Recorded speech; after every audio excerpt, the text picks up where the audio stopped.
امیر المومنین حضرت عمر بن الخطاب رضی اللہ تعالیٰ عنہ کی خلافت کا زمانہ ہے۔ حضرت عمر تشریف فرما تھے، مجلس لگی ہوئی تھی، تو حضرت عمر نے ایک سوال کر دیا کہ تم میں سے فتنوں کے بارے میں جناب نبی کریم صلی اللہ علیہ وسلم کی حدیث کون زیادہ جانتا ہے؟ تم میں سے فتنوں کے بارے میں جناب نبی کریم صلی اللہ علیہ وسلم کی حدیث کا علم کون زیادہ رکھتا ہے؟ یہ سوال ایکم یحفظ، یہ سوال کر دیا۔ سامنے بیٹھے ہوئے تھے حضرت حذیفہ بن الیمان رضی اللہ تعالیٰ، اب میں حضرت عمر نے فرمایا مجھے پہلے ہی اندازہ تھا کہ تم کہو گے آنا۔ پتہ ہوتا ہے نا ساتھیوں کا کون کس ذوق کا ہے، تو اب مجھے اندازہ تھا کہ تم ہی بولو گے آنا، میں ہوں، اس لیے کہ میں تمہارے مزاج کو جانتا ہوں۔ تم نے یہ کہنا تھا آنا، اب سناؤ پھر کچھ۔ جب تم جناب نبی کریم صلی اللہ علیہ وسلم کی احادیث فتنوں کے بارے میں زیادہ جانتے ہو تو بتاؤ۔ حضرت حذیفہ رضی اللہ عنہ کے اس ذوق کو حضرت عمر تو جانتے ہی تھے۔ حضرت حذیفہ خود اپنے ذوق کا اظہار ان الفاظ میں کرتے ہیں، جو آدمی خود اظہار کرے نا کہ میرا ذوق یہ ہے تو بڑی وزنی بات ہوتی ہے۔ کہتے ہیں اصحاب رسول اللہ صلی اللہ علیہ وسلم کانوا یسألونہ عن الخیر وکنت اسألہ عن الشر۔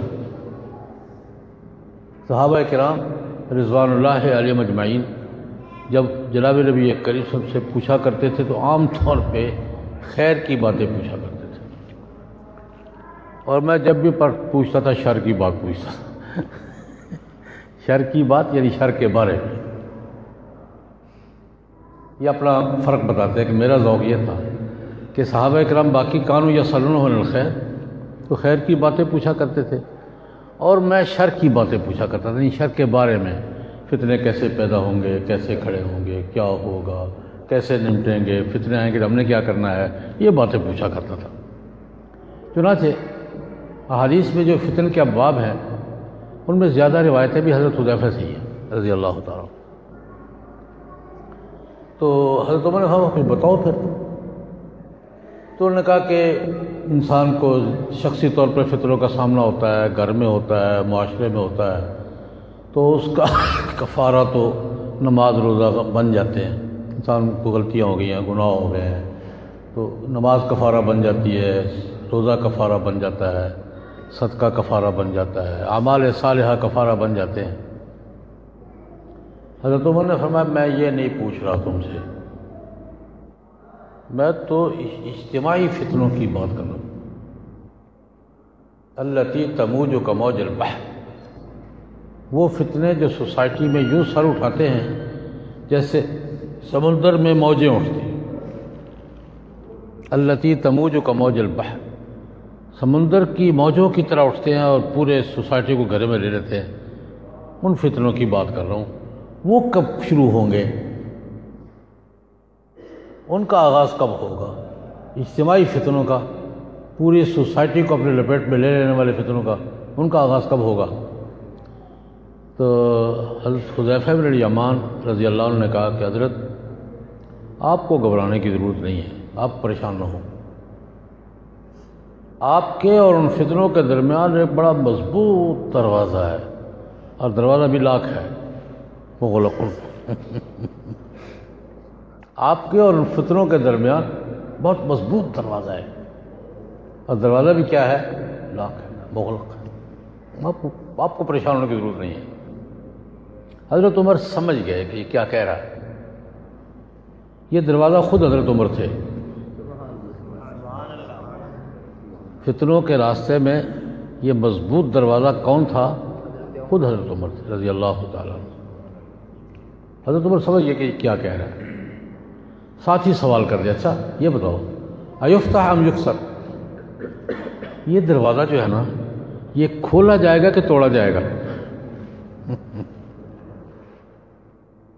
یہ دروازہ کھولا جائے گا یا توڑا جائے گا؟ یہ بھی بتا دو۔ کہنے لگا حضرت بل یکسر، یہ تو توڑا ہی جائے گا۔ یہ شہادت کی خبر تھی۔ سوال کولڈ وار میں ہو رہا تھا نا، ایک دوسرے کو سمجھ رہے تھے وہ کیا کہہ رہا ہے، وہ اس کو یہ جواب دے رہا ہے، سمجھ رہے تھے کہ میری موت تبھی ہوگی کہ شہادت ہوگی۔ ایفتح ام یکسر، دروازہ کھولا جائے گا یا توڑا جائے گا؟ انہوں نے کہا حضرت بل یکسر، یہ تو توڑا ہی جائے گا۔ فرمایا اذن لا یغلق ابدا، یہ دروازہ ٹوٹ گیا تو قیامت تک پھر بند نہیں ہوگا۔ یہ دروازہ ٹوٹ گیا تو قیامت تک بند نہیں ہوگا۔ یہ میں نے اس لیے عرض کیا اس تاثر کے ساتھ اظہار کے لیے، لیکن ایک واقعہ اور چھوٹا سا اور عرض کر لوں۔ حضرت عمر، بعض شخصیات ہوتی ہیں، شخصیات خود رکاوٹ ہوتی ہیں بہت سے کاموں میں، کچھ کریں یا نہ کریں۔ بعض شخصیات کو اللہ پاک یہ مقام دے دیتے ہیں کہ وہ شخصیات خود بہت سے کاموں میں کیا بن جاتی ہے؟ رکاوٹ۔ کچھ کرے نہ کرے، کرے تو بہت بڑی رکاوٹ ہوتی ہے، نہ کرے تب بھی رکاوٹ ہی ہوتی ہے۔ ابن عساکر نے تاریخ دمشق میں ایک واقعہ لکھا ہے، بڑا دلچسپ واقعہ ہے۔ حضرت خالد بن ولید رضی اللہ تعالی عنہ فتح دمشق کے بعد تقریباً ریٹائر ہو گئے تھے، حمص میں قیام پذیر ہو گئے تھے اور پھر سرگرمیاں چھوڑ دی تھی۔ حمص پہ ہی ان کی قبر ہے۔ تو عملی آرام دمشق فتح کیا تھا حضرت تین بزرگوں نے، حضرت ابو عبیدہ عامر بن الجراح نے، حضرت خالد بن ولید اور حضرت یزید بن ابی سفیان۔ وہ یزید جو یزید کے تایا جی ہیں، حضرت معاویہ کے بڑے بھائی، بڑے جرنیل تھے، بڑے صحابی تھے، یزید بن ابی سفیان رضی اللہ تعالیٰ عنہ۔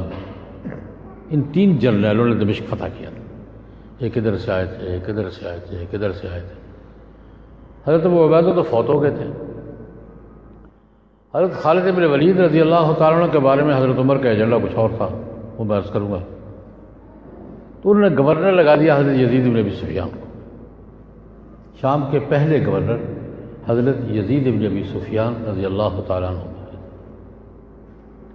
حضرت خالد بن ولید حمص جا کے آباد ہو گئے، وہاں رہنے لگے۔ تو ابن عساکر لکھتے ہیں کہ ایک دفعہ ایسا ہوا، حضرت خالد بن ولید مجلس لگی ہوئی ہے ان کے گھر میں، دوست بیٹھے ہوئے، تو معاصرین کے بارے میں شکوے کر لیتے ہیں۔ معاصرین کا اپنا ماحول ہوتا ہے۔ حضرت خالد بن ولید نے ایک جملہ کہا، یار دیکھو لڑ کے ہم مر گئے، گورنر کسی اور کو بنا دیا، لڑتے ہم رہے اور گورنر بنا دیا اس کو۔ خیر، اب جب شام ہم لڑ کے دمشق پہنچے، دمشق فتح کیا، اب جب شام نے گندم اور شہر مدینے بھیجنے شروع کر دی ہے تو امیر المومنین مجھے فرماتے ہیں کہ تم غزوۃ الہند کی تیاری کرو۔ وہ ایجنڈا تھا ان کا حضرت عمر کا ان کے بعد۔ اب مجھے کہہ رہے ہیں کہ آپ غزوۃ الہند کی تیاری کریں، مجھے ادھر بھیجنا چاہتے ہیں، گورنر اس کو بنا دیا۔ خیر، یہ معاصرانہ شکوہ تھا۔ مجلس میں ایک آدمی، مجلس میں ہر قسم کے لوگ ہوتے ہیں، ایک نے کہا کہ حضرت آپ نہ کر دینا، معذرت کر دیں، میں نہیں جاتا۔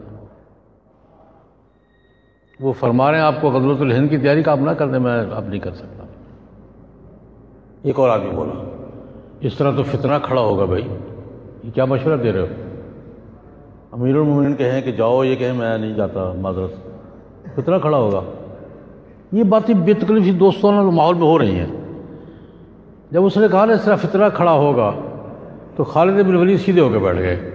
ایک عجیب جملہ کہا، اما فی عہد عمر فلا، بھائی عمر کے ہوتے ہوئے فتنہ کو نہیں کھڑا ہوتا۔ تسلی رکھو، اما فی عہد عمر فلا، عمر کے ہوتے ہوئے فتنہ نہیں کھڑا ہوتا، اور نہیں بھی کھڑا ہوا کوئی، فتنے سارے بعد میں جائے۔ اما فی عہد عمر فلا۔ آج